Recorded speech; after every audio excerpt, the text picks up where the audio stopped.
Welcome everyone to the Farmington Board of Select Persons. Our agenda for Tuesday, November 23rd, 2021. First item of business is the Pledge of Allegiance to the flag. Will you rise and join me? I pledge allegiance to the flag of the United States of America and to the republic for which it stands, one nation, under God, indivisible, with liberty and justice for all.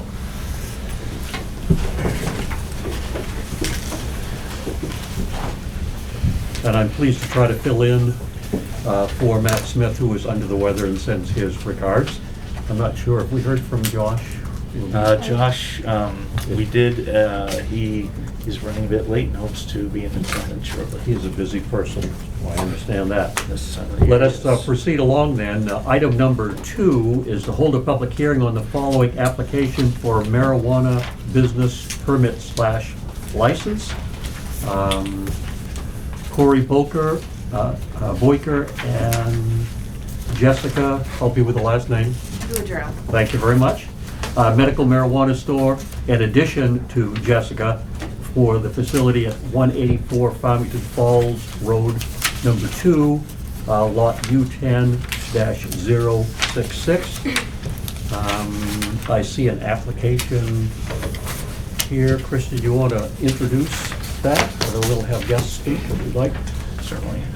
So the application is basically, as I understand, to add Jyssica Boudreault to the existing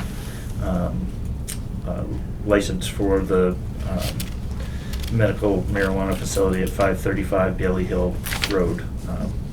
Well, that's the mailing address, known as Canna Cabana. So.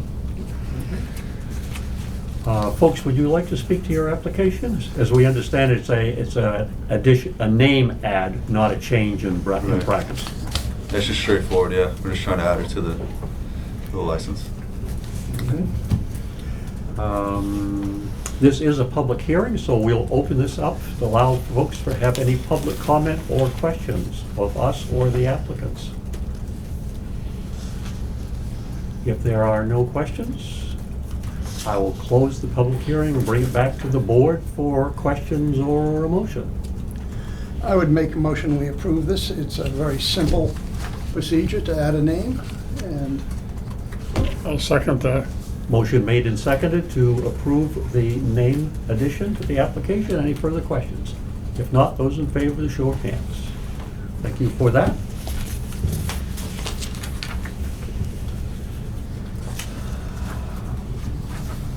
Item number 4 is to consider. Yes, folks, you may go. Although you're going to be missing a sterling meeting, just want to let you know. Item number 4 is to consider the application of one Terry S. Bell Sr. for alternate member of the zoning board. What is the comments or suggestions from the members of the board? We're quite familiar with this Terry S. Bell Sr., are we not? I would seem so. yeah, I been would, around. I would make a motion that we accept the application of Terry S. Bell as an alternate member on the zoning board. I would second that. Motion made and seconded. Further discussion? If not, those in favor, the show of hands. Thank you all for that. And thank you, Mr. Bell, for stepping up yet again. Question number 3, did you already announce that she's not going to be here, or did you just skip over it? I knew there was a reason you were here beside me, to keep me honest. My apologies. Item number 3, Ms. Estabrook and the Strategic Planning Committee presentation.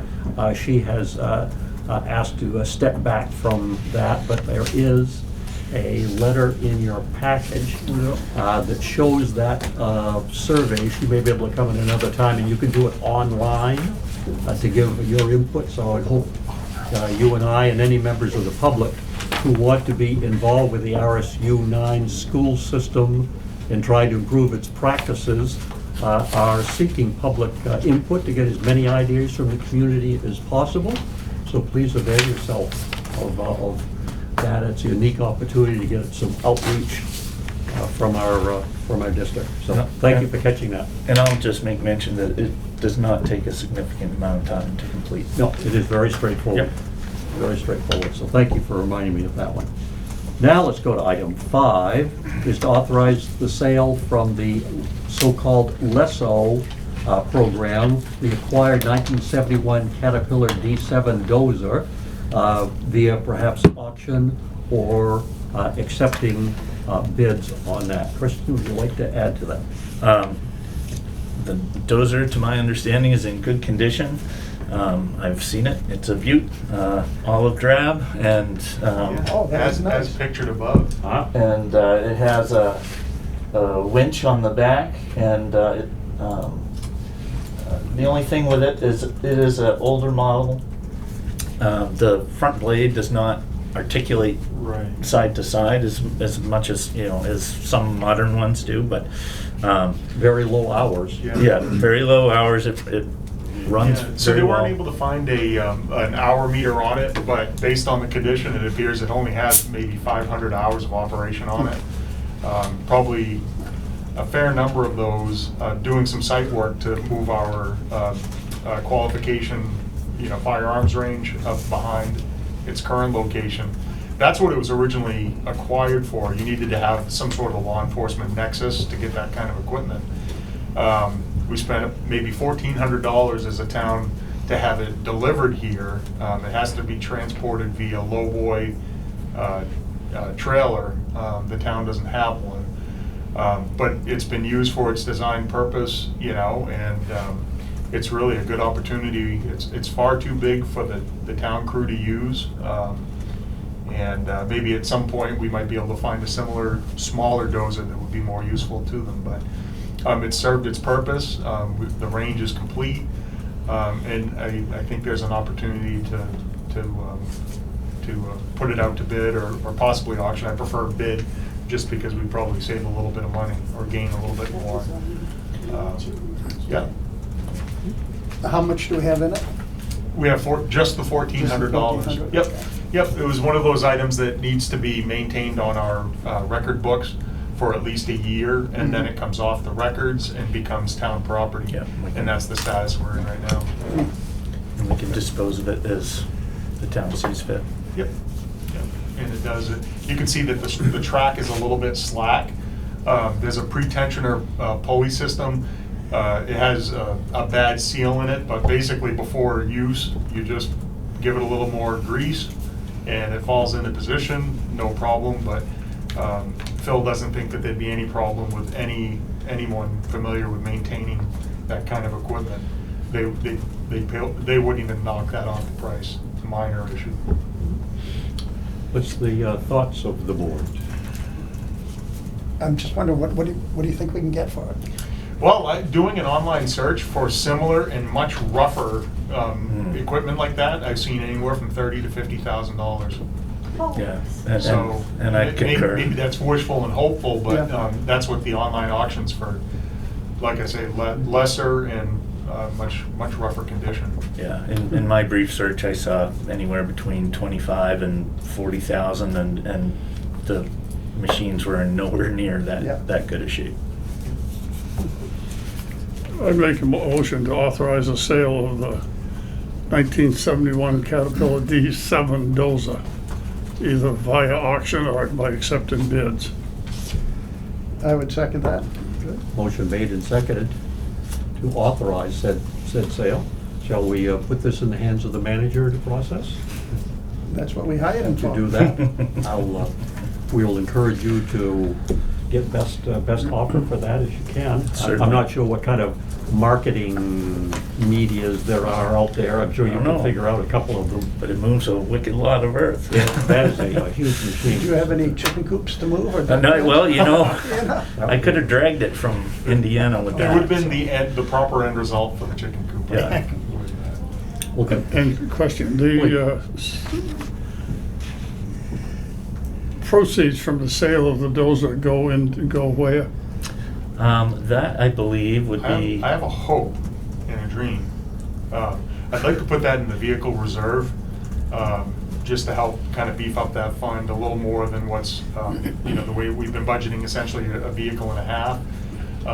Again, my wish, hope, and dream is that we'll get to full staff, and we would need at least one extra vehicle on top of a replacement as they retire. So just sort of a contingency, I guess.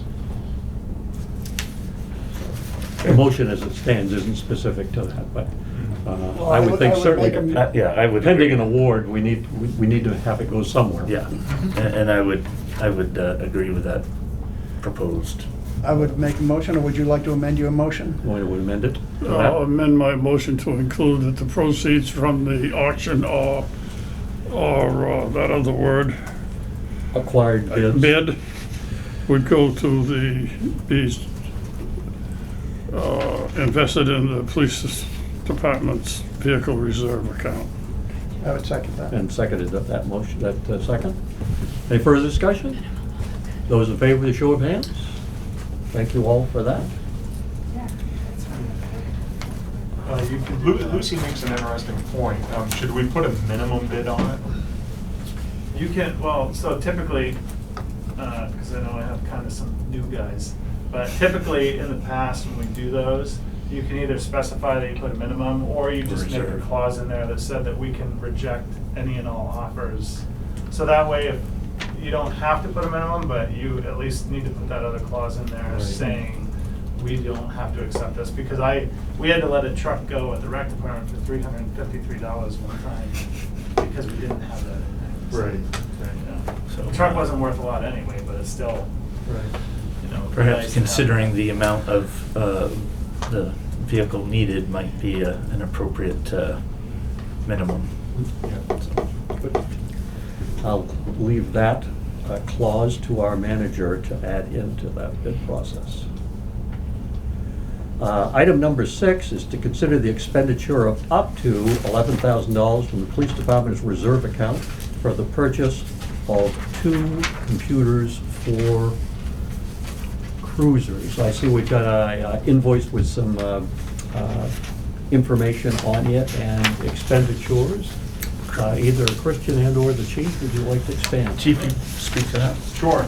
We have two of the, basically we have 2 systems that are used in the vehicles. We have much older model Panasonic Toughbook computers that the guys are able to use to do all of their patrol functions in the cruiser, out on the road, not in the office.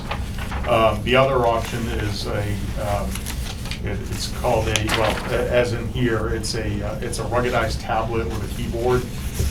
It's modular. They can take one piece of it out and walk into the office, do reports. They can take scene photographs. It's got a camera with a flash. That's really where we're going toward. That's more like the industry standard. So anyway, our 2 oldest computers are, one of them is fully retired. It just will not operate anymore. It's far too old, can't be updated. And another one that also is just totally defunct, can't even turn on anymore. So those are sort of immediate needs. In the actual agenda item, I mentioned up to $11,000, but going with one New England-based company that created a really nice setup. They have a display model with almost no time on it, and basically we're able to get that for almost $3,000 less. So the actual invoice or quote from Glacier Computer LLC is for $8,254.82, and that's in stock and ready to go. And those models meet the needs of the department? 110%. Great, very quality, high quality. I would make a motion that we approve the purchase of the 2 computers with the money coming from the reserve account, police department reserve account. I'll second that. Motion and seconded to approve item 6 from the police department reserve account for the purchase of 2 computers. Further discussion? I have a question. Questions, please? There's a word here that I don't remember ever seeing before. Fully rugged, and ruggedized, Ruggedized? Ruggedized. That means Does you that can just drop mean it. how? Fully ruggedized means that you can drop it from 6 feet and it should still operate. Semi-rugged would be like 3 feet. So these are 6 foot. So it's how So I can drop it. rugged means, in this case, simply how much It's abuse supposed to it'll be take drill and so approved. forth. Yeah, it's supposed to be drill approved. Oh, I know One what- thing- Oh, go ahead. I just never seen it, Yeah. computer yeah. stuff referred to as being, Only when they give them to police. well, Yeah. sometimes they say It's- wicked strong, but rugged is a big word. Rugged's just another level. Is ruggedized the real word? Rugged, I like that one, that was really good. It's Turned been it to- fully Why is it so ruggedized. nice? One thing I'll add, actually, I mean, appreciate your willingness to pull from reserve, but we're gonna attempt to use the last of our COVID grant money, so we may be able to get a lot of that actually reimbursed, so. This allows the purchase, but we're gonna try to articulate by not having to share computers, I think, is an infection control idea that's Yep, been successful absolutely. in other areas, so. Further discussion or questions? If not, ready for the motion. Those in favor, the show of hands. Thank you all.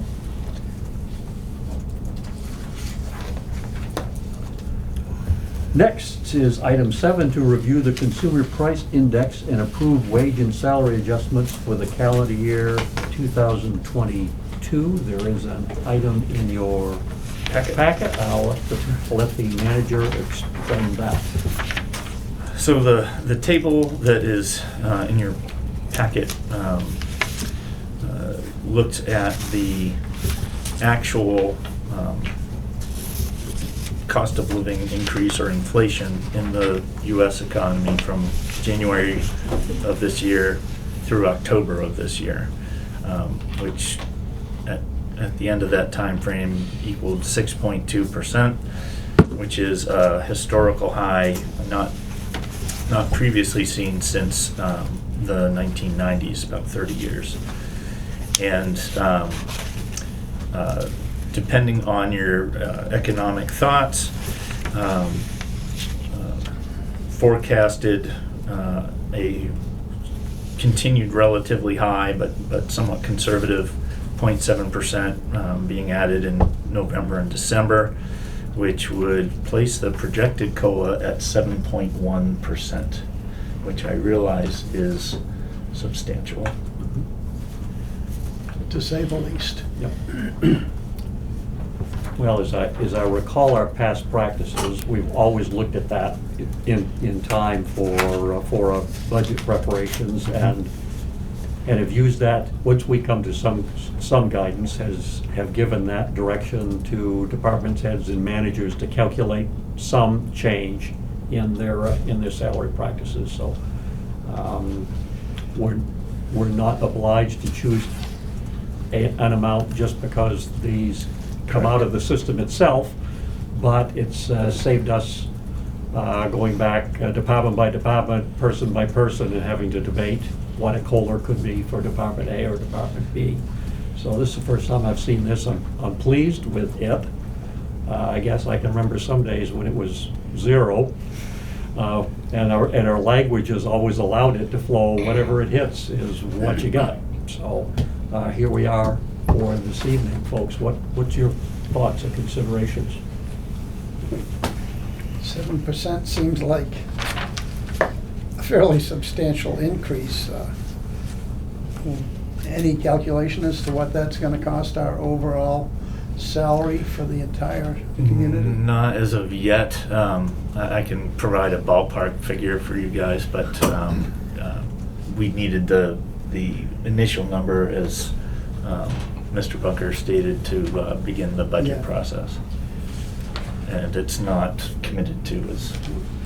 And I know too, although I was absent one last meeting, you've been doing due diligence on looking at salary issues and Correct. adjustments town-wide on that. Continuing to look at that, yes. Needs to be part of our discussion here as we get closer to budget. I would be curious for your process and your department heads, what would be the appropriate date and time to give our board, give you clear direction as to an amount we're comfortable with? Is it tonight? Is it 2 weeks? Is it a month? Well, When do you need that guidance? that is the number that we need to begin the budget process. So the earlier we have it, the earlier we can begin. Yep. But certainly the board needs to be comfortable and discuss that, and if the projected impact on salary is required, I can certainly provide that, and we can approve that at the next meeting. I would like to see that projection, and I would like to see 2 more board members here before we do anything like this. Yeah, a decision of that magnitude deserves Yeah. all 5. A hand, please. Yes, health insurance benefits increased by 2% across the board for all of our benefits that we offer, and dental insurance went up 1% on So you're talking 100% 10%. cost to the employee this year. Not the health insurance, but they did have a 2% increase on the plans that we carry. So just throwing that out there for consideration. No, that's a point well taken, and I know the manager and his research is thinking not just salaries, but also the full benefit packages and that overall impact upon us, because we certainly have concerns, may not be the right word, but we have an interest on recruitment and retention of good employees, and we know that's got to be part of the equation. to come Yeah, up. a total compensation Yep. package. Yep. Yeah.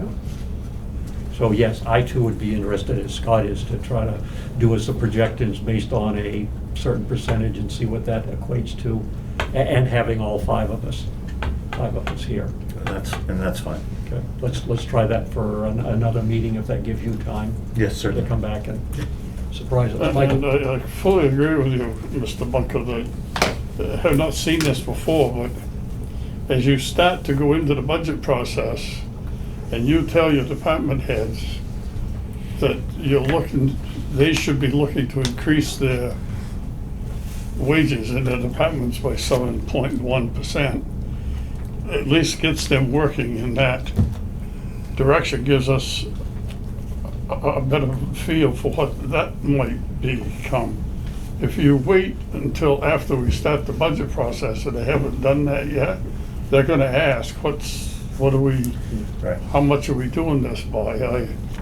I agree the 7 seems high, but if that's what it is, that's what it is. I mean, you can't go, well, everybody in the world knows that 7.1, I will give them 4.3, how's that?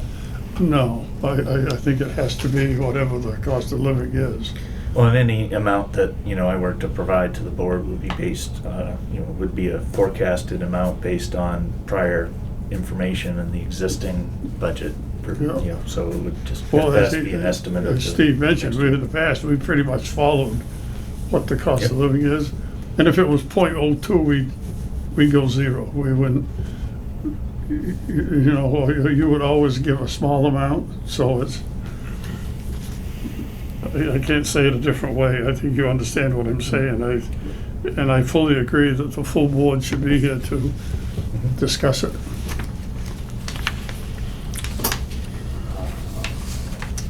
So the item number 7 is to review. We've done some review. The manager will come back and give us some projections that we can work with from there, and hopefully give him and his department heads a timely reply on where that's going to be.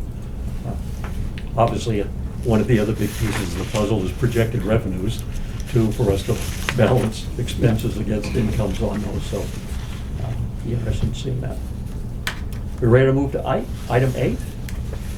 Let's allow the treasurer, LucyAnn Cook, to address the board regarding Bangor Savings Bank timekeeping and accrual tracking software. This was a continuation of earlier It was. interest. I don't really have much, because the payroll services that I looked up online, you're gonna have to buy the whole thing to get the whole thing. So it'd be like a total shift of payroll. I checked with OnPay, Gusto, Paycor, TriNet, looked up local banks. They do not provide payroll services, only Bangor Savings Payroll does out of Bangor. So, in light of all of that, the basis that I could get is obviously a buy-in cost and then from there, they would have to have the capability of rewriting their software to meet our needs. Bangor has this capability. One town that's using Bangor savings that Nancy knew was Sullivan. And the treasurer there had just great reviews on them, just like I did at the last meeting, that they're solid, they come through, there's, you know, the spontaneity, you never have to wait. What I ran into here is that, like with Gusto, it's a $39 a month. You build it from scratch yourself, and then they add $12 per person. So that could get you up to $1,200 a month in a payroll fee plus the 39, and then it's just gonna be fee imposed. Some of them, just on the surface, only had the capability of doing 3 accruals or PTO time. And that was it. We have more. We have floating holidays, we have comp time for firemen and police department. There's floating holidays, holiday pay, sick time, vacation time. There's just so many components to our benefit package. They wouldn't be able to sustain that. So you start getting up there in fees or not even have the capability. TriNet wrote back and told me that they don't do towns. So they don't do municipalities at all. So without having to schedule a time for them to come in, sit down, or do a Zoom meeting to like try to sell us the whole product, I couldn't really get anywhere with a solid quote or fee because they really don't know what our needs are. And I really just, I can't at this point in time change our payroll over. I just cannot. We're in budget, we're in benefits, we're in year-end close, and my audit starts the first week of January. So I've had some solid feedback from the managers, which you could attest to. Matt, he watched and understood that software for scheduling time, being able to put out, a couple of us, you know, it's more of accuracy. You know, that you have the payroll is actually being driven by your employees about what accruals they're using, requesting time off, the timekeeping system in and out in itself, not a manual system, can save you a ton of time. Philip wrote back that he thought it would be a great tool because his people wouldn't have to drive all the way down to the facility to punch in, go out, pick a branch up off on a road, and then drive all the way back, punch it in. He goes, that'll, in the use of the vehicles, the time, he's like, they could just punch in, go, move whatever, and then go back the next day during work time and pick it up. So that was the scenario he gave. He said that probably saved him about $2,000 a year right there without them having to drive, you know, a town vehicle around and the time that it cost. And it would save them their own free time as well, being able just to take off, go through the app, punch in, punch out.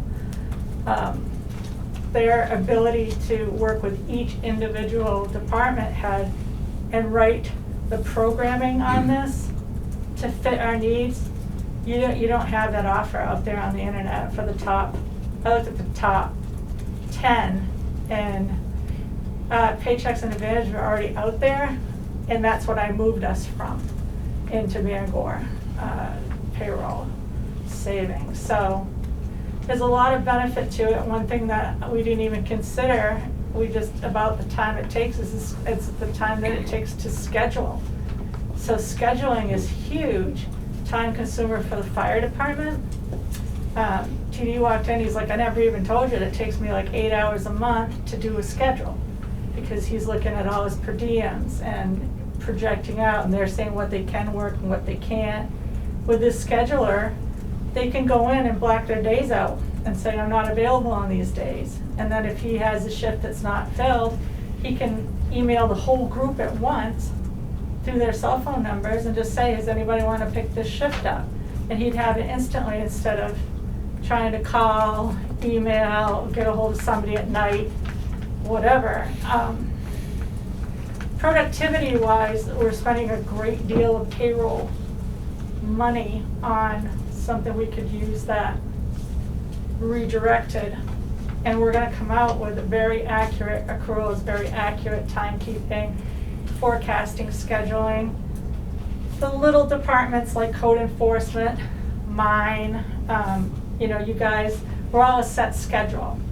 So, you know, I can put out the schedule, the girls could go in there and use it as putting out their vacation times, you know, when they're not gonna be available, because we have to share that information, because I need at least 2 people here to run the front, so people can come in and do their business. So we're tracking that in another way, and Christian just mentioned another way I could track it, which I had never even thought of, but that would work really well. And Shane, he says it takes an unbelievable amount of time to schedule. So you can explain your process way better, because I know that he's transferring it from something onto these time cards, which the more you handle something, the more room there is for error. Didn't he say that the timing to do payroll was about 8 hours a week? Yeah, I would probably, it might have been per pay period. Per pay period, But when yeah, you're looking at that's what I meant. scheduling as well, and we're paying for a separate software to do scheduling, that would be a savings here, because it's a very similar, or maybe even slightly more robust scheduling program that's integrated in here. Yeah. Yeah, so certainly in freeing up his time, my time, and basically the guys complete their own spreadsheet. That spreadsheet goes to Shane, he transfers it to another, that then gets carried over, and then I come and review it. And with the complexity of how time can be allotted, Especially with, there's so much room for error, and there's so many layers before it even gets to Lucy's desk. And yeah, so. and it comes to Nancy and Lucy for accruals and so on, so. Right. Yeah, and already, I mean, just this week, you know, an error on accruals was found. Don't know how it came up, but, you know, somehow, Jesse just so much room for error. actually Oh, okay. And that reduction of risk, Right. I think it could be. I think it has multiple potential impacts. I mean, one is, you know, whatever the value or liability is in terms of the substance of the error, but then also, you know, with Ms. Cook's time, the amount of time it takes to track down those errors is time that could be spent on other objectives. Yeah, because if we have a missed shift and somebody wants to be paid, then we get Bangor involved, because we have to run a separate payroll. It's got to come down, net it out, we've got to cut a manual check, 2 people have to sign off on that, and then we got to get it to the employee. And that's like a stop of whatever you're doing to fix that error. Definitely since we've been on Bangor payroll, there has been less errors. But this, you know, puts the control more in the employee's hand. The time in, time out stuff is probably in itself, where we only are paying quarter of the hour, will be much more tight, more efficient with our salaried dollars. People can see their accruals on a timely, by day, what they've got. All they've got to do is just look, and it's going to be right there, which will take, you know, the necessity of calling and saying, you know, can you check, see what I've got left for accruals? So then, you know, you're handling that paper, scanning, using devices. It's expensive, but I think for productivity across the town, where a manager can go in, even not even being home, and can look at that schedule based on the time in, time out, and if it's ready to be approved, they can approve employee to employee, and they're done. And there is no archiving, all of our information will be there forever. And one example that's current is, in the last board meeting, we had talked a little bit about, you know, potential savings and what that really means. And, you know, we'd brought up the, you know, potential of some of that time could be used for looking for a grant or other funding or saving opportunities. And we have one opportunity right now on the table to save, what, about $5,000, I believe. Yeah, we've got that um, itemized already. to I'm working on itemize it. expense that can be covered by a COVID grant. And so, but that time is limited based on the tasks that Ms. Cook has to do currently. So, in summation, you're not quite ready yet to make a recommendation. Well, based on my experience with Bangor payroll, I like the company. And I went through the whole scenario, checked references. Orrington is using their time scheduler and the timekeeping system, but when I reached out, I didn't get a response back. So, trying to get, like I said, proposals and stuff.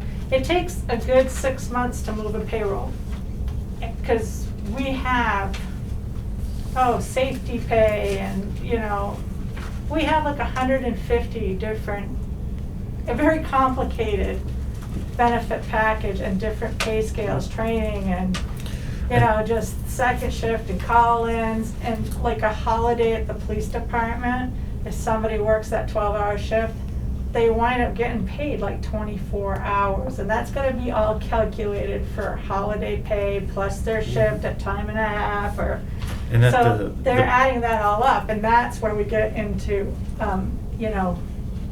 having errors, because we're trying to calculate.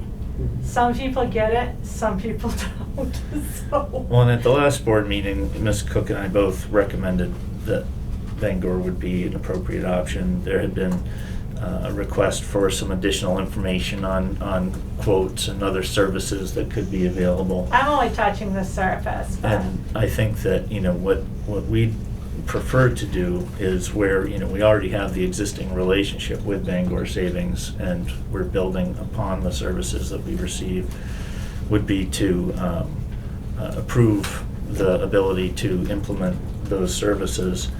If desired, we could run a test period for a year, be able to actually get together some more hard information as to, what savings it has done, and then we could come before the board and discuss whether or not the board sees that, whether or not a RFP, request for proposals, would be appropriate.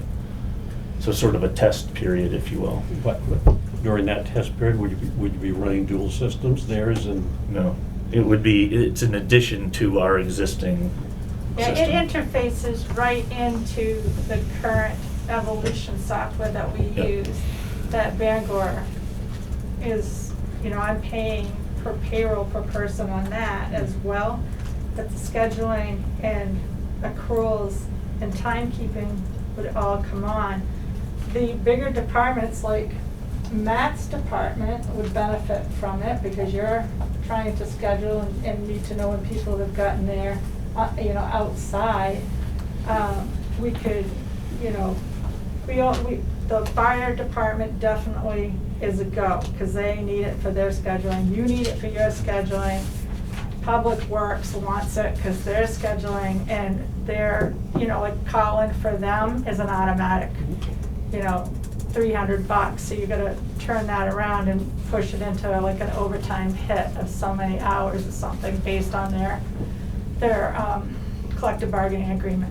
So there's a lot of twists and turns that Bangor can write script on their software to be able to initiate how complicated we really are.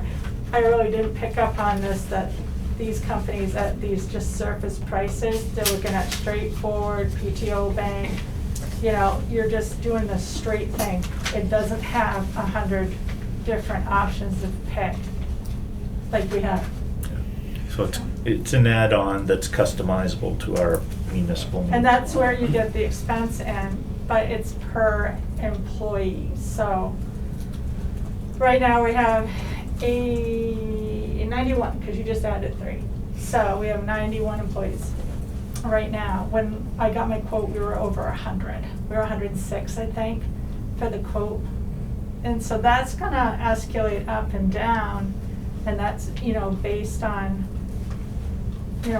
throughout the year. We have seasonals, we have people come and go, sometimes we're not running at full power. it'll affect the price, so it's not gonna be a solid, it will fluctuate every single month. Yeah, but not significantly. Well, we go from like 118 employees down to, That's probably the Correct. biggest swing. yeah, we were at 86. Would board members like to ask a question? She did what we asked her to do, looked into it. It sounds like the system works. I can't see going into it for a year and then trying to change out. I think that would be crazy. If they're that confident with it, I would make a motion that we go ahead and proceed with it.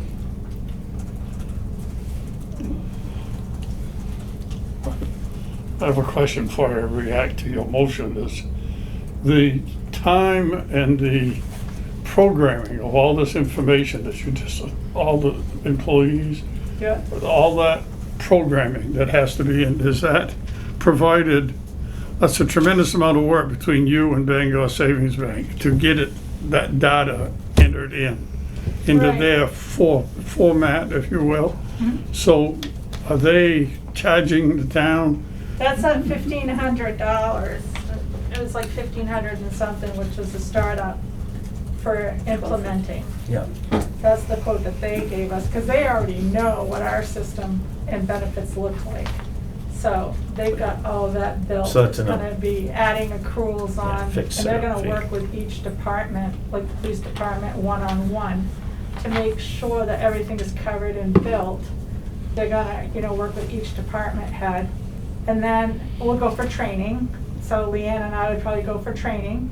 And then we would turn around and we would train each department how to schedule and whatnot. So that's quite a time-consuming, detailed Hey, it took me over project. 6 months to change out from the previous payroll company to the one we're in now. And that was working pretty much every single day, building things, checking it. And then, when we started running it live, because I was running dual systems then, when we started running it live, we still had to fix some stuff.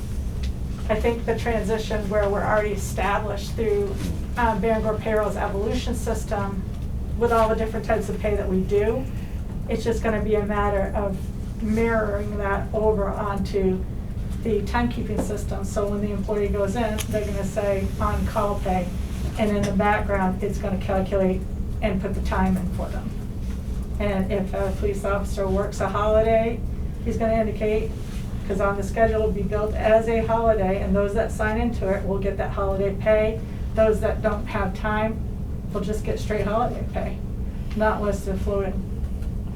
And then my reaction to the other statement made was review in a year or try it for a year.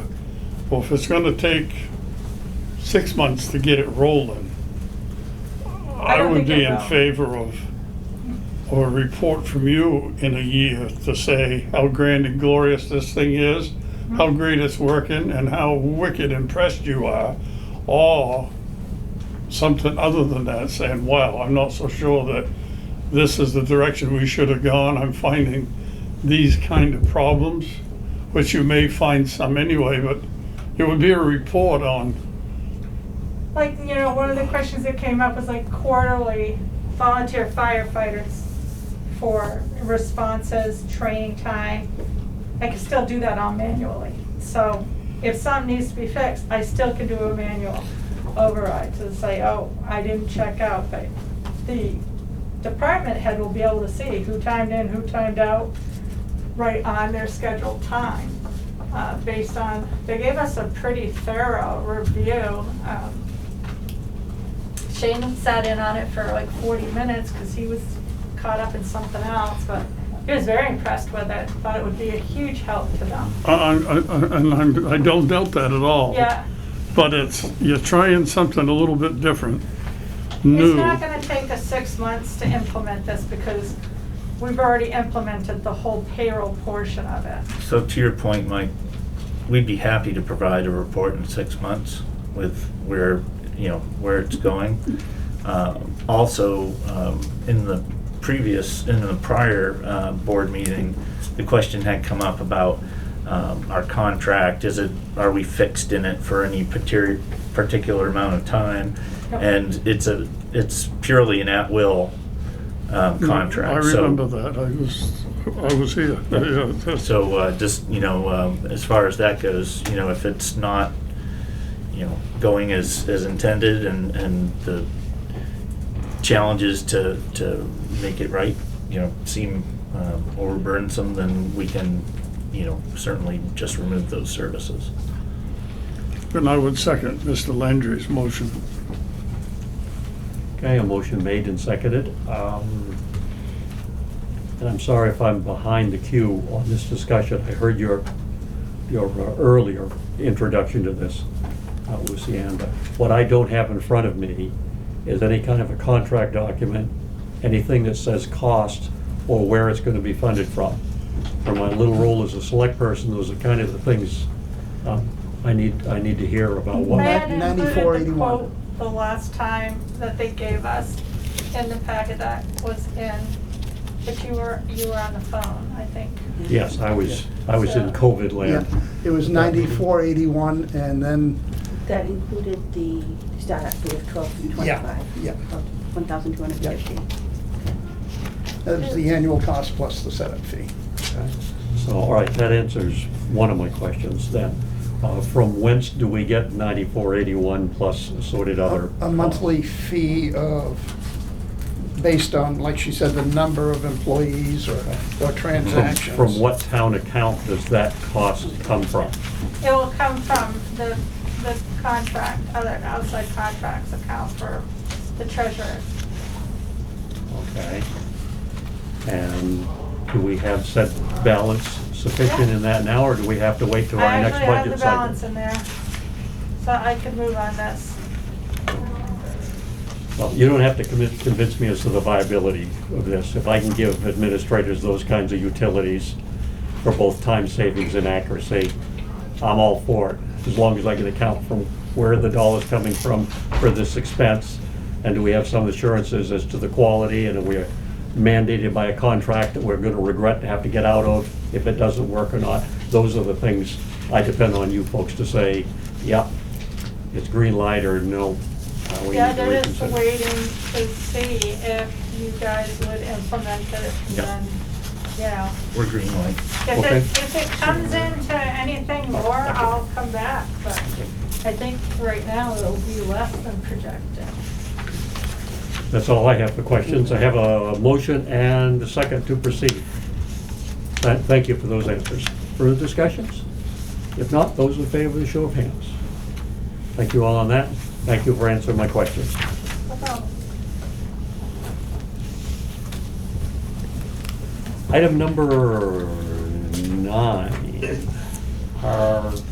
We have in our packets a proposal from Casco Bay Advisors LLC to address the board. Or do we have someone that's going to address the board? Yes, Brian Lippold is with us via Zoom. On Zoom, very good. And which we successfully executed in our last Board of Selectmen meeting. Excellent. And he's going to talk to us about a proposal submitted to the town to provide infrastructure mapping, financial analysis, and basically an assistance to expand the availability, affordability, and reliability of high-speed internet for the town, which is part of our ongoing discussions as to what the best uses to put the ARPA funding from the federal government to. So, Brian, how are you? Good. Well, thank you for having me this evening. So this project is really to set the stage to compete for the ARPA funding, either at the local level to help you to understand the opportunity and justification for using those funds for broadband, or to compete with other communities for the $250 million that the state has to work towards solving the broadband challenge.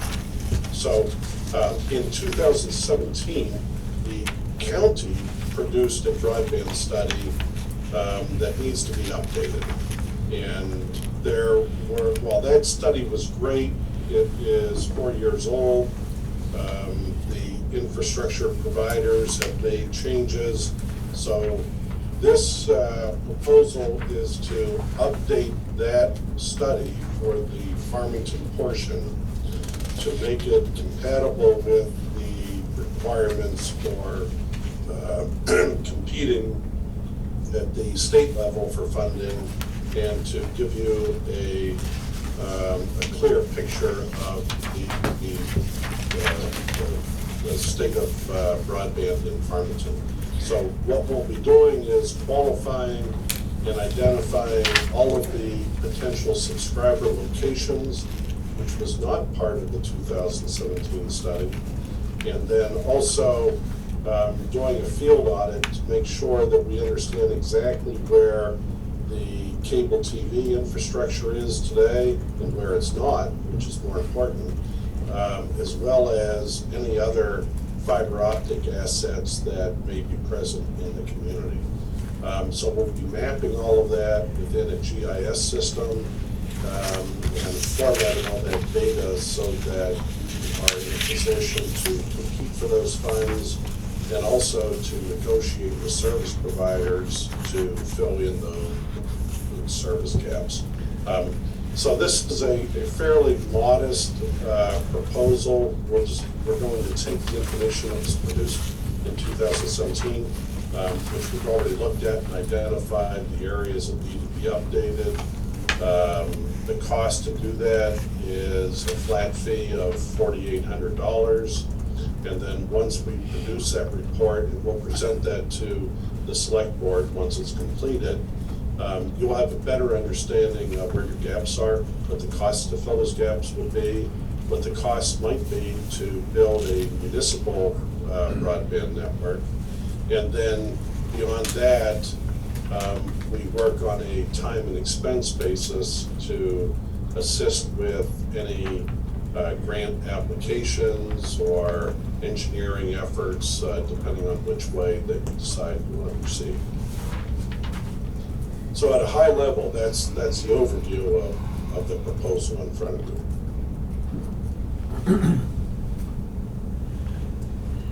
you. This is Steve Bunker speaking, sir. I appreciate your aggressiveness of bringing this forward to us. I'm not familiar with your organization in the past, but your proposal intrigues me, I'll have to say. And certainly broadband is a high priority for all of us, not just our community, but regionally, particularly in the rural areas where it's certainly a challenge on that. I'm always interested, if the opportunity provides to do things on a regional basis, if possible, rather than town by town by town, and then finding out we have some incompatibility issues or we've squandered precious dollars. We could have done better from that. So take me, if you will, for those who might question, should we think more globally? How does this interface with what the county may be doing? You made reference to updating their earlier plan. Is this a standalone for our particular interests, or can we capitalize on anything? Great questions. And we recently completed a study for Somerset County, and the town of Starks is part of your school district within Somerset County, and they have intense interest in putting together a solution that is more regional in scope, that would include all of the towns and townships that are part of your school district. This proposal is specific to Farmington. Within Franklin County, the study that we produced in 2017 led to the negotiation and the project that Rangeley Plantation, Sandy River, and Dallas Plantation are implementing with Consolidated Communications for a fiber internet network. It also led to an initiative in Wilton, Weld, Perkins, and Washington Township that is close to being finalized. It's not quite there yet. And in this case, again, this is specific to Farmington, but we're happy to expand it outside of Farmington. I know that the industry is very, very interested. It may just be a timing issue, but their work needs to be updated as well. Chesterville and South Portland is also part of that district. Can't remember. North New Portland, perhaps? Right. Probably Temple. So, Yeah. you know, to the extent that we can expand this, we're happy to do that. And- And we are expecting, in Somerset County, we are, at the end of this month, going to be comparing all of the proposals that we've received from various service providers. And for the area around Starks, Hanson, in that area, it may spill over into Franklin County into your area. So regional proposals, scale always makes a difference to service providers, to construction firms, and so forth. So, Brian, can I interject here for just a moment? Sure. So in regards to the research that I've done on the topic to date, and having read the county plan, and talked with the Economic Development Council, Charlie Woodward. Yep, the Greater Franklin Yep. Development folks. And having also met with a prominent local real estate owner and a service provider to talk about those things, just in gathering information. This is really the ticket that we need to get to the regional table. And so when we, what this does is, Brian's group is one of the two main organizations in the state that do this work. He comes highly recommended, and this really is like, with all the data, what he outlined in terms of identifying where infrastructure is, what the gaps are, what types, where these subscriber pockets are. That's the information that providers are going to need in order to say, this is what we can do, or this is how much per mile, or what have you. And then as part of a greater conversation, and the county just recently, I believe, appointed a ARPA coordinator. Yep. And so, in initiating conversations with them and other towns in the area, we'll be able to begin talking about a conceptual framework. They're going to need to go through similar assessments like this, and this will allow us to say, okay, we have a conceptual framework.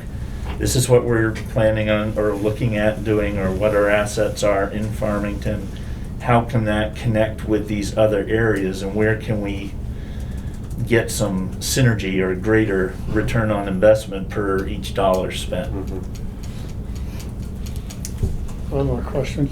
Mr. Fogg. Yeah, Michael Fogg, Selectman Brian. A few years ago, it's been quite a few now, we had Beeline came in to address the fact that there are many areas in Farmington that you don't get service. Broadband, cable TV, and different things just aren't available because of their remoteness. And they identified at the time pretty much where all those areas were. And it's cost per mile. If someone lives a mile down on the end of the road and they gotta run so many poles to get there, and nobody signs on in between, then they aren't gonna get it. That isn't gonna happen.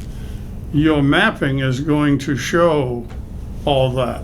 Correct. But what we'll still end up with is that same road with the guy on the end, and broadband won't be available to him.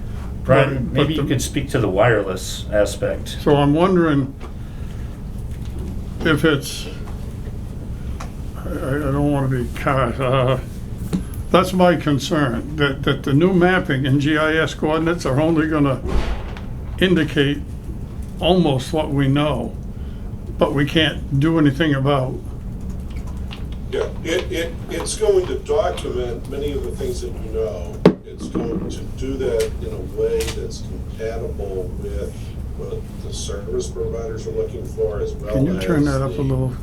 main authority and the new main connectivity authority will be looking for as far as funding for their applications. So there is the potential that you can use this ARPA and infrastructure funding to build out to that last subscriber on the road and mitigate the concerns that the Beeline Cable might have as far as not getting enough revenue to support that initiative.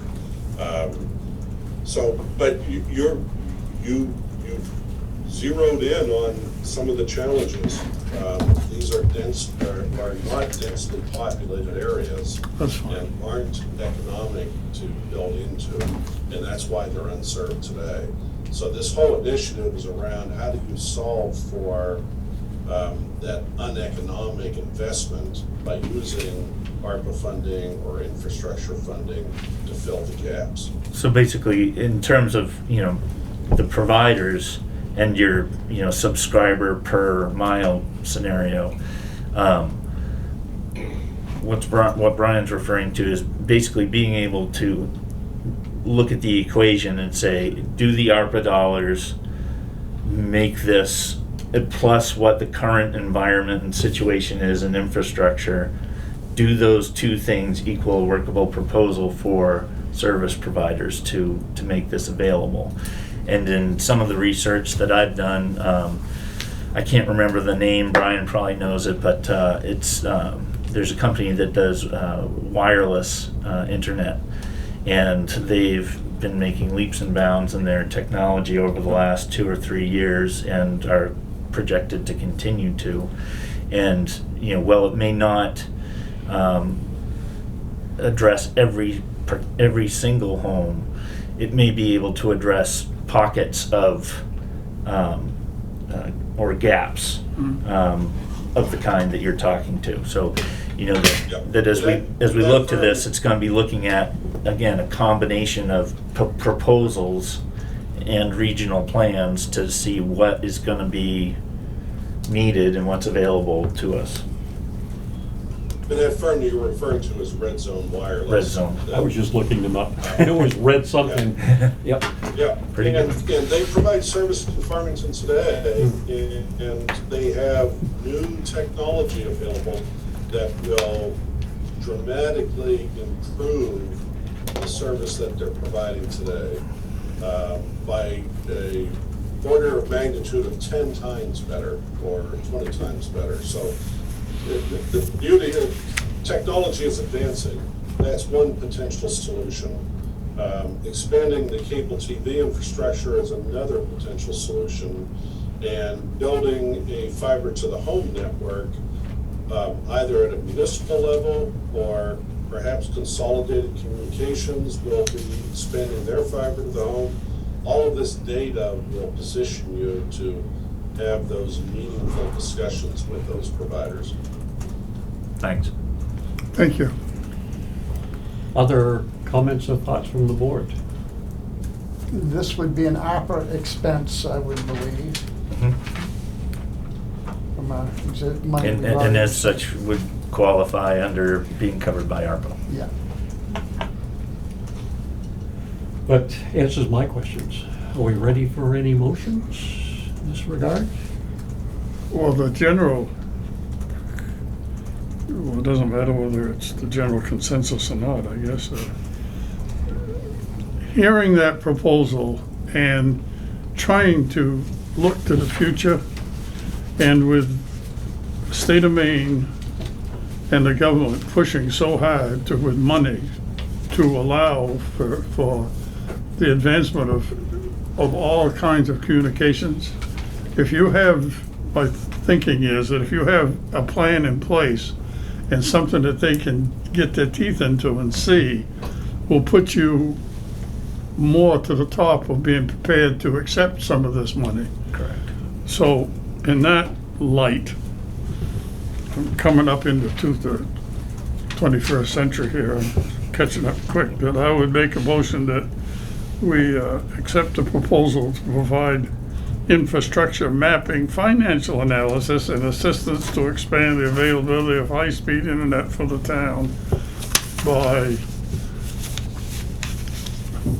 For an amount not to exceed. Casco, is it Casco Bay Advisors? Correct. LLC. That's right, Mike. Yeah. The amount was Casco. $4,800. Excuse me? $4,800 was the amount. The amount is part of your motion. That's a contract, for a contracted amount of $4,800. Correct. Second.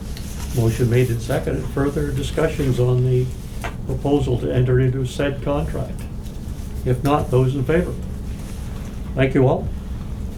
Thank you, sir. Thank you, Brian. Very good. Thank you, Brian. Have a good evening. Thank you, Brian. Have a good Thanksgiving. Item number 10 is to discuss the Route 2 Wilton Road striping project.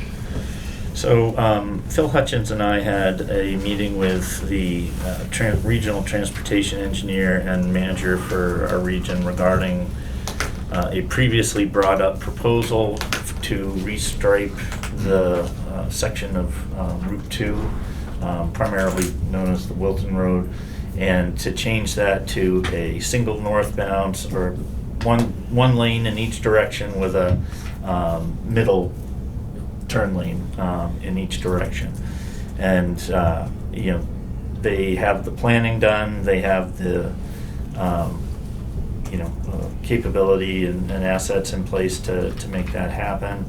But given the nature, the significant change of this project and the you know, past history of it, it was prudent to bring that before the board to talk about what options should happen, and you know, at this time, whether or not there's support for that project or not, but to at least start conversation on that. And they, I believe, need to know by January.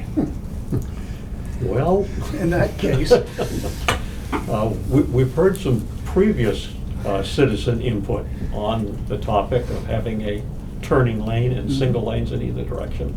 I'm not sure if that attitude is, or the view has changed. What have you something heard? needs to be done, but if that, I don't know if that is the answer at this time. I certainly wouldn't want to be painting the roads now and covering them with snow and slop and expect people to know what's going on. And there are some additional transportation options that I think would be good to discuss, that really wouldn't necessitate changing the current 2-lane in each direction component, and you know, may provide time and safety enhancements, mainly roundabouts, which you know, have proven in other places to be very effective. You know, with this particular study, they're projecting, you know, safety enhancements. They're projecting, I think, that the trip from Hannaford's to, you know, the Wilton line would maybe be 20 seconds longer, so not a significant change there, but that's the information that I have at my I would like to disposal. see it on paper before I can go too far with it. I don't think we would be opposed to having more discussion and having them share more information. Right. Where the original proposal was not well received, and there were concerns about the slowing of travel because of that. I'm sure I'm not alone in being concerned about people stopping, trying to turn left across traffic is a real danger issue. I get it. So I'm willing to listen to more. If they got some idea about roundabouts as opposed to, you know, 5-way stops, and traffic lights and whatnot, I'm open to listening. Yeah. And we do have a copy of their updated plan, so we'll bring that to the next discussion. when hopefully the full board's also available. Will be good, and then Yep. interested citizens want to, tune in or sit in and offer some views. Well, there were several key negative points to the first proposal. And one of them was right there by LeBonville, when you're coming up, coming out of past Hannaford, Uh-huh. it's 2-lane. Yeah. But when you get up on top, up by Farmington Ford, then it came over to 1. And the concern was most definitely that the trucks, 18-wheelers, are gonna be in that right-hand lane, trying to get up to speed. And once they do, they aren't gonna be in a real favorable yield state of mind. They're gonna want to come over. Well, And they will come over. that looked like a real bad scenario right there, much as it is just past the hospital. And I'll have to look, but I know that in our conversation, they were aware of that issue, and I believe had a plan in place to make sure that there was, a truck lane to a point where it would be safe to combine and not be on the hill. So like I say, I'll bring the actual.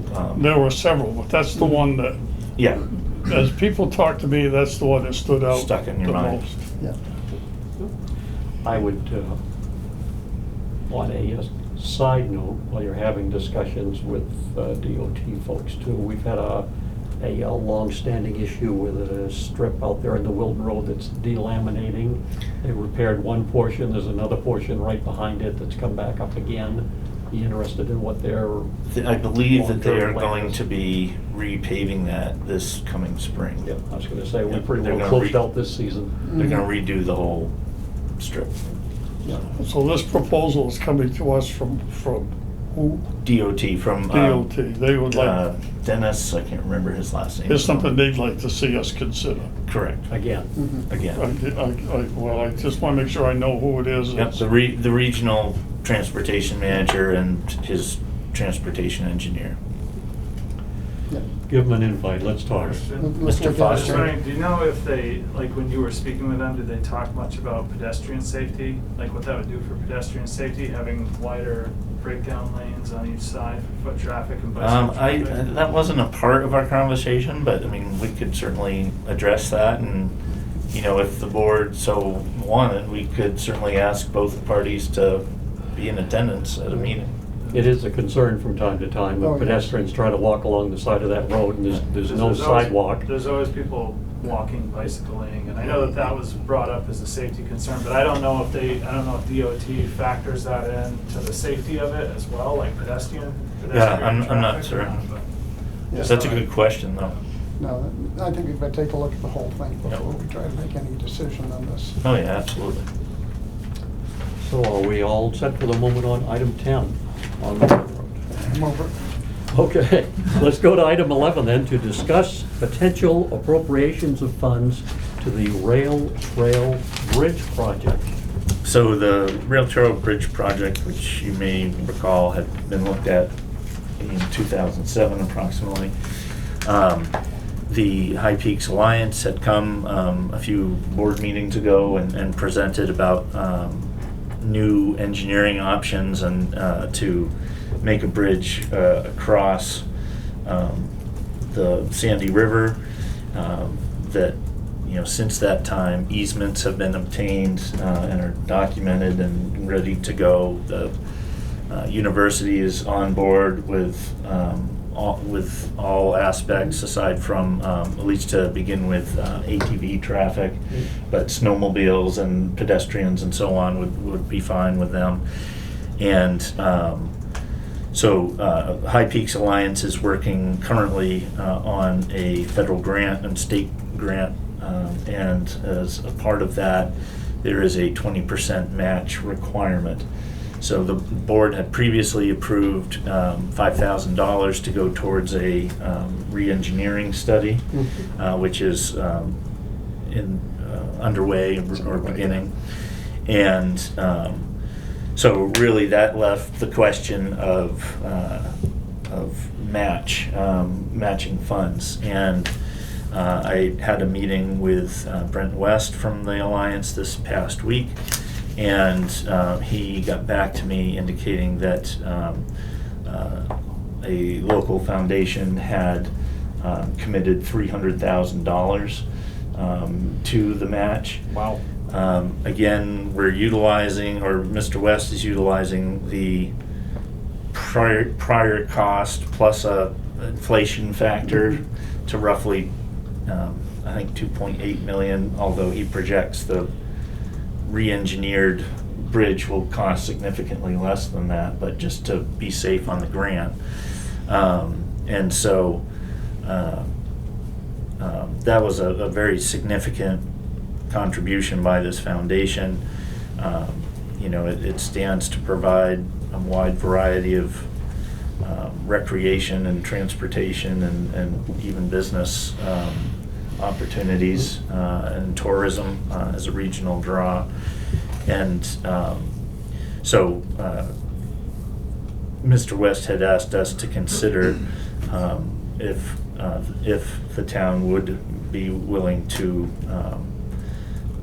there's sort of a spectrum of options. Scott, did you have any thoughts on? Looking hopefully to get some money from the county also. I Yeah. spoke with Commissioner Harville the other day and brought it up with him, told him about the $300,000 grant that's already been placed, and he seemed a little in favor of the idea. And as you mentioned earlier, they have a new ARPA analyst in place, so hopefully we can work get some money together out on of it. him, out of the commissioners, and would like some from the town, and maybe local citizenry. You know, we're probably looking at $150,000 or something like that. Yeah, 150 to, yeah. But it's, and part of the money that he is raising is 150 or two for ongoing maintenance, so we don't have a bridge with Right. no way to take care of it. It makes it more attractive Yeah. to the state. They have a maintenance fund and Yeah. that they'd be able to continue maintaining it. And I believe that Mr. West had also indicated that he would, he felt a letter of support from the town for the project would lend credence to the collaboration aspect of the project. So, Yeah. Do we suspect that a project this nature fits within the ARPA guidelines? I would think it would. You can, I think that you can. Yeah. I hope that's the case. Yeah, I and think you that know, you can. it's. Would you say that again? Was wondering if a project of this nature fit the federal ARPA guidelines. yes. And I'm hearing yes, it It's a would. one-time project. We don't have to, you know, it's not like. And there's various aspects to the bridge, you know, in terms of tourism is a specific industry Oh, yeah. identified in ARPA that's been negatively impacted. Economic development. Economic development, mental health, physical health, access to those things are all specifically Yeah. covered in ARPA, so. And where it all comes together down on the old soccer field, there's so much activity there. Yeah. It would tie Wilton J to us. Yep. And it would certainly, I think, you know, there's a significant safety factor from diverting snowmobiles Off Center of Bridge. Center Bridge. Yeah. For sure. So, Yeah, maybe they'll talk to us, the DOT will talk to us about that too. So, And not using those funds, where would an appropriation from the town come from? well, there's potential revenue from the new solar farm and that valuation, which is going to be included in the town's tax base shortly, and so that would be a potential other source of funds. I think as we discuss ARPA going forward, you know, part of the research and analysis that I'm working on right now is looking at what items we want to achieve, and then what the right mix of funding will be to achieve those goals without unpleasant surprises. Yep.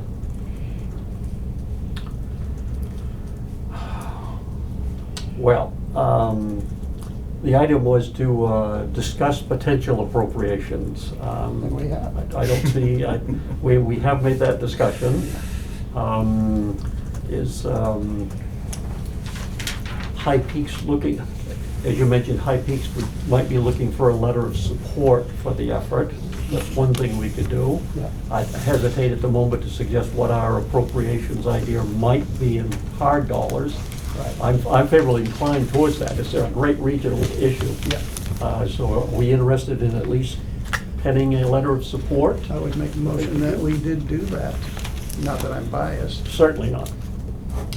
Michael, he's entertaining a letter of support for the rail trail bridge project. Is he now? He is. Well, I would back that up and second that motion. And I suspect you could pen something appropriate with I would be happy some to. input on that. Yes. Be interested in further efforts in that guy. We're ready for a motion to write a letter of support. So- Those in favor, show of hands. There we have it. Good. Has the sign showed back up? The what? The sign No. from the trail. Who would take that? Who knows? Goodness. I lost my street sign 3 times before he finally got to stay. Item 12 is to approve said minutes of November 9th. So moved. Yeah. And a second, approval of minutes. I'll second that. Those in favor, the show of hands. Thank you, Nancy, for getting those out in a timely fashion. We're now down to other business, and I'll have the manager take first shot. So, there's a memo that was drafted by our Parks and Recreation Director, Matt Foster. And the town is in receipt of a donation of $100,000 from Mrs. Judith Bjorn for Parks and Recreation. And I'll let Nat speak to our thoughts on the approach to those funds. She did provide some stipulations, but in any event, I'll let Nat have the floor. If that's Yeah, so Great news. probably the best Monday morning phone call I ever received. I had a letter waiting for me over here. Mr. Waller was carbon copied on it and notified me, so I came over. And it was quite a shock. I didn't really say much on the phone with him when we spoke because I was kind of in disbelief. But, you know, partially disbelief, but not totally, because the Bjorns have been extremely supportive of the Recreation Department for a lot longer than I've been here. I mean, I know that Mr. Scheibel had a very good relationship with them. They've, you know, supported our department for a long time in many ways. And when I was starting to draft the thank you letter, which I, you know, wanted to wait for approval, you know, to send, you know, I came across several other thank you letters that my predecessor had written to them. And it's like in her letter that was short and sweet, you know, please find enclosed my check for $100,000 to be used to support your many programs for youth and families. I've been a lifelong resident of Farmington and have a strong belief in providing healthy activities to our community. My wish is that you use my gifts to enhance and continue your current excellent programs. Best regards, Judith Bjorn. And, you know, it's a big gift. And what I'm asking in the memo is that the board would accept this donation of $100,000 from Ms. Judith Bjorn and have us accept the funds and put them into an escrow account. I spoke with Mr. Waller and Lucy previously about this, of what do we do in the meantime with it, kind of put it in a safe place till we figure out what we're doing. I would like to, you know, provide a very great thank you letter to her and maybe see if I could meet up with her and Mr. Waller to maybe discuss some of her vision or thoughts on you know, she gave some guidance on, like, she'd like, you know, for programs and things, but it would be nice to discuss that a little bit further with her. Also maybe talk with our recreation committee about it. And, you know, this is an amount of money that you don't really make knee-jerk reactions with, and I'm a big fan of careful consideration and planning for the, like, long-term benefit. So what we'd like to do is have it approved, put into an escrow account where we can have some time to discuss with, you know, stakeholders and come up with some considerations and plans for how to best use it in the future, and then come back and run those by the select board. Makes perfect sense. It does. Makes such good sense that I'd make a motion to accept the funds from Mrs. Bjorn for the amount of $100,000 to be placed in escrow. I would second that. Motion made and seconded. Those in favor with a show of hands? Great, and I'm sure a letter will be appropriately penned, It's already extending penned. our thanks. It's already penned. Excellent. Yep, they've been great benefactors.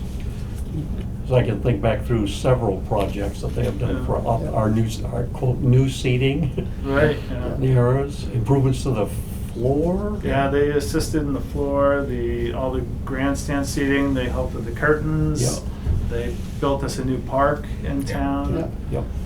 You know, they've been, Very and, generous. you know, I saw some other things with lighting. Lighting, yep. Different things at the community center when I was just kind of looking through Yeah. the thank you letters that we've been writing them over the years. And that's, you know, it's like a dream for a lot of people to be able to be in a position where you can give Oh my. like that. And it's just a really spectacular thing that they can be in a position to do that and choose to use their money for such great purposes. And, you know, it just shows how much they care about the community, I think, that she values what we do and the community members here so much. And I think that not only the rec department, but, you know, selectmen, taxpayers, everyone is, you know, extremely thankful for their generosity for the community. Definitely. So, Nice. Nice point to end on. Yep. yeah, For sure. I'd say so. Things of other business? I'll go around the table. Michael, other business? I didn't bring any with me, and I'm not gonna make something up, so I'm all set, thank you. Very good. Scott? I would make a motion we adjourn if you have nothing else. I was only going to wish people, hopefully, a happy and safe Thanksgiving. Well said. Looking forward in not too distant future to our annual Chester Greenwood celebration. It'll bring a lot of events to the downtown. Let's hope it's warm enough that my fingers don't freeze when I take pictures. Yeah, for sure. I'll be wearing my long underwear as we march the flag down Main Street. Yep. Very good. And I have earmuffs. Excellent. Need to have those. What is your, are you going to be on the float? I'm not sure of my exact You duties, typ- but you I would typically, assume that would be most likely. If you're not really sure, you check with Scott and I, and we'll tell you what they are. Fair enough. Yeah. I think I heard a motion made and seconded to adjourn. Yep. Are all in favor? Show of hands.